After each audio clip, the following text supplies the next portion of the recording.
Hi everyone, Agnes here. Now today I'm going to tackle a subject that has been brought to my attention many times, and it's when you are in a relationship and the other person's family does not accept you. They might reject you, they might make comments about you. In whatever way they do it, it is extremely hurtful and it makes you feel unwanted and not good enough in a lot of instances. Now, what I'm going to talk about is what you can do about it. Okay? Number one, this is going within, okay? Because remember, the outside is a reflection of you and it is your mirror. So the only person to change is the self. So you need to look at how I criticize myself. Where is my self-judgment? Okay, and if you can pinpoint that, then you can start to focus your way out of this. Okay, you need to look at where it is that you judge yourself, criticize yourself, and you don't accept yourself. I'll give you some examples that I hear regularly. I'm too fat. I'm too old. I'm not far enough ahead in life, as in your profession and what you do for work, and that you might not have a good enough or reputable job. Okay, I hear those regularly. And if you are feeling these things about yourself, then it's no surprise that someone then rejects you in that way that I mentioned at the beginning of the video. Someone else's family doesn't accept you. Okay, so if you can work on those things and dissolve those things in you, then you have a much better chance of being accepted and that you belong and that you feel good enough to be part of that family. Okay, number two, going into more depth into Everyone Is You Pushed Out. Okay, I will add a full playlist of Everyone Is You Pushed Out down below for those of you that want to work through it and just see if you can identify what it is in you if you are in this type of situation. Okay, now in regards to Everyone Is You Pushed Out, your thoughts, your feelings, and your beliefs get reflected back to you through other people. And in this dynamic with in-laws, potential in-laws, these situations can be tricky. So if you want to make it untricky, sweep your side of the street in these particular ways. Okay, so you first have to identify where you criticize yourself, and then you need to stop doing it. How do you stop doing it? You jump into another groove. You practice self-acceptance. You practice loving yourself, as in if you're judging parts of your body, if you're judging your bank account, your job, that you make peace with those things over time. And you say, I am good enough as I am. And I am loved. Okay? I am lovable.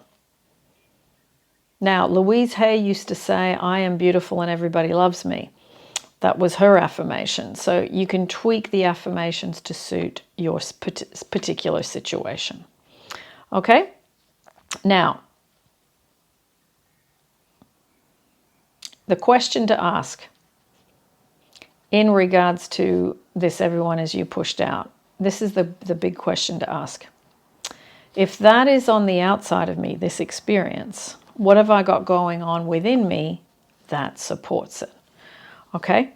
And then from that point, you identify it, you make a decision to change it, and then you make a decision to stop doing it to yourself by doing something else. Okay? Now,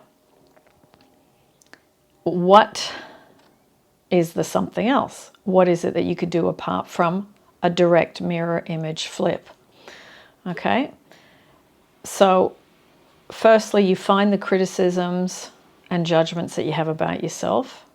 Then you remove it. How? You replace it with a strong opposite statement, which I've already mentioned, but you can also practice self-acceptance and self-kindness. Self-kindness is to say, when I see myself or I hear myself making those negative comments about myself, that I say, okay, that's not helpful. What can I reach for instead?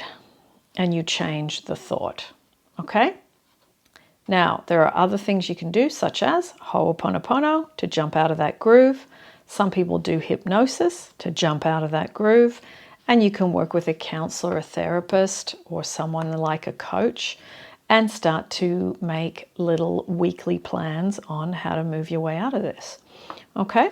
So let me know if you are in one of these situations. Also, if you feel to, let me know if you've identified what you are doing on the inside that might perhaps be attracting that on the outside with your in-laws. And if you can, actually write down in the thread as well what you are doing to change it. Because if you can identify what to do and then you practice that, it's like riding a bike. Eventually you will get really good at that as well. Okay? So, Everyone Is You Pushed Out playlist will be down below. And the self-love success stories will be down below as well. And the self-love meditations as well. So, you know, I'm big on the self-love. If you fix the self-love, then a lot of these things stop happening.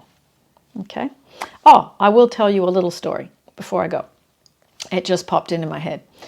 My mum came and stayed with me for 3.5 months. And it's the first time that my partner and my mum were together for extended long periods of time. And there were some amazingly beautiful moments every day when the three of us were together, where he would hold her hand when we would go out. And I'm not just talking about for crossing the road. I'm talking about for the whole day. He looked after her. He would take her to places he knew she would like to eat. He would take her to experience a part of London. Now, in the past, I didn't have these great relationships between my mum and my partner. It was difficult. Or my mum didn't like my partner, or my partner wasn't keen on my parents, or whatever. Now, after years of working on me and having greater self-acceptance and greater self-worth and less self-criticism and judgment, the relationship between my mum, whom I love very much, and my partner, who I adore, they are like two peas in a pod. It's often me who feels like I'm the odd one out. No, that's not true. But I absolutely adore and love watching them together, and I love that I've been able to witness and experience this in this relationship, because it's not always the case, as we know, with in-laws. So, lots of love, everyone, and I will see you, as always, in the next YouTube.